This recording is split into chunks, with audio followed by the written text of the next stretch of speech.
Viral video aksi dua warga negara asing terekam kamera saat panjat pagar demi masuk ke Candi Prambanan.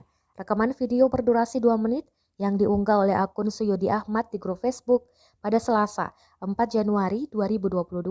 Dalam video tersebut, terlihat jelas detik-detik bule pria mengangkat sang wanitanya untuk menaiki pagar. Kemudian disusul si pria naik sendiri. General Manajer PT Taman Wisata Candi yang menjadi pengelola Candi Prambanan, Jamaluddin Mawardi, membenarkan adanya peristiwa tersebut.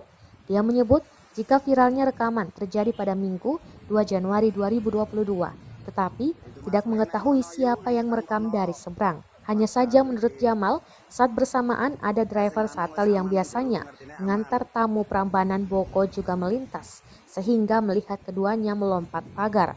Setelah melihat kejadian tersebut, driver langsung melaporkan kepada petugas keamanan yang berjaga di Candi Prambanan. Lalu, pihaknya menanyakan asal-usul tujuan mereka akan kemana, sekaligus menanyakan tiket masuk kepada sepasang WNA tersebut.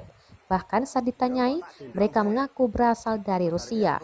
Saat itu WNA tersebut tidak dapat menunjukkan tiket masuk, namun hanya dapat menunjukkan tiket parkir sepeda motor.